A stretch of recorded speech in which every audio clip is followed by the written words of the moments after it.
जय जगन्नाथ दर्शक बंधु आज छोट भिडियो माध्यम आम जाना चलित वर्ष 2024 श्रावण मास शेष सोमवार व्रत केबे रखा श्रावण सोमवार व्रत पूजा विधि शुभ मुहूर्त एवं एही दिन ध्यान रखा जाउथिबा खास कथा गुड़िक विषय हिंदू पंचांग अनुसार एही वर्ष श्रावण मास 22 जुलाई सोमवार ठारू आरंभ हो सारी। एही मास भगवान शिवंकर अति प्रिय मास अटे। श्रावण सोमवार शिव पूजा एवं जलाभिषेक पई सबुठार उत्तम माना जाइथाय। एही वर्ष श्रावण मासरे 5 सोमवार पड़ुछि जहा फल एही मास को अत्यंत शुभ माना जाउछि। मान्यता रहिछि कि श्रावण सोमवार व्रत एवं पूजा द्वारा जीवनर समस्त संकट दूर होइथाय। साथी महिला मानकु अखंड सौभाग्य मध्य प्राप्ति होइथाय। आसंतु जानिबा 2024 श्रावणर शेष सोमवार व्रतर सठिक तिथि पूजा विधि शुभ मुहूर्त एवं श्रावण सोमवार नियम कौन रही। दर्शक बंधु शास्त्र अनुसार श्रावण में पड़ुवा समस्त सोमवार विशेष महत्व रही है, किंतु एही समस्त मध्यरु प्रथम एवं शेष सोमवार व्रतर खास महत्व रही है।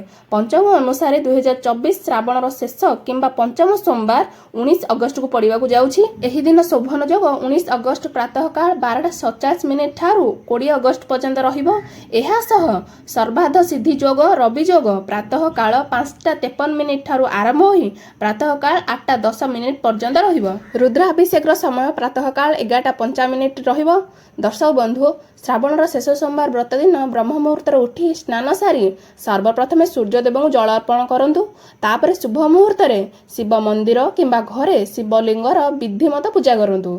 सर्वप्रथमे शिव भगवान को पंचामृत अभिषेक करंतु। तापरे धला चंदन अक्षत कर्पूर धूप दीप बेलपत्र धला पुष्प अर्पण करंतु एवं ओम नमः शिवाय मंत्रर उच्चारण करंतु। तापरे भगवान शिव को खीरीर भोग लगांतु। एहा परे शिव चालीसा किंबा सोमवार व्रत कथा पढ़ंतु एवं आरती करंतु। श्रावण सोमवार दिन स्वच्छतार विशेष ध्यान रखी भगवान शिव को पूजा करने दरकार। भगवान शिव को पूजार तुलसी पत्र एवं केतकी फूलर व्यवहार वर्जित अटे। शास्त्र अनुसार व्रत समय स्वास्थ्य भोजन ग्रहण करने दरकार। श्रावण सोमवार रे बैगण खाइबा अनुचित अटे। श्रावण सोमवार व्रत समय शिव चालीसा शिव कवच किंबा शिव मंत्र जप करने शुभ होता है। पूजार भगवान शिव को बेलपत्र अर्पण करंतु। भगवान शिव को पूजार हलदी एवं सिंदूर अर्पण करने वर्जित अटे। दर्शक बंधु जदि आपण मानक आम द्वारा दि जाइथिबा एही सब इनफॉरमेशन पसंद आसी थाए तेबे Odia spiritual facts YouTube channel को लाइक शेयर सब्सक्राइब अवश्य करंतु।